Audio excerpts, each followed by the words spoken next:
We are to Tirupati అని చెప్పి వేస్తాడు మళ్ళీ.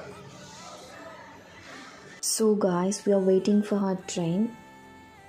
ఆల్రెడీ మాకు లేట్ అయిపోయింది, ఎందుకంటే నాకు 1 hour బి నిద్ర లేకుండే. I think we already late అనుకుంటే ఆ train is even more late. ఇక ఆరామ్సే రీల్స్ ఎడిట్ చేసుకుంటుండే సోను ముఖేష్. నాకు బోర్ కొడుతుండే, ఇక వీడియోస్ తీసుకుంటున్నా. ఆఫ్టర్ దట్ ఆ ట్రైన్ అరైవ్డ్. నేను దేవుడా మాకు సీట్లు దొరకాలి అనుకున్నా. లక్కీలీ అదే జరిగింది. అండ్ గాయస్ ఎప్పుడు నేను వీడియోస్ తీయాలనుకున్నా, వాయిస్ ఓవర్ ఇద్దామనుకున్నా, ఇంట్లో ఏదో ఒక గోల, పక్కన వాళ్ళ గోల, బయట కుక్కలు గోల, అన్నీ ఒకటేసారి వస్తాయి. చూడండి నేను ఇప్పుడు చెప్తున్నా సౌండ్స్ వస్తూనే ఉన్నాయి అంతే.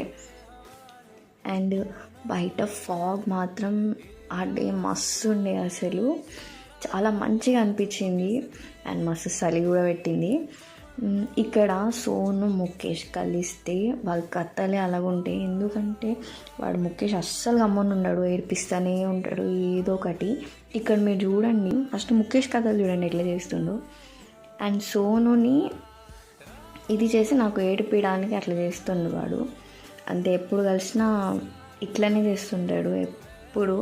అండ్ ఫైనలీ తిరుపతి రీచ్ అయిపోయినాం మేము. అండ్ ఇక్కడ మేము నడుస్తున్నప్పుడు కూడా గోలే ఏదో ఒకటి కమెంట్ చేస్తూనే ఉంటాను నన్ను. అండ్ ఇక్కడ సింధూరి అని ఉంది, అది ఆ వీడియో తీసుకున్నా.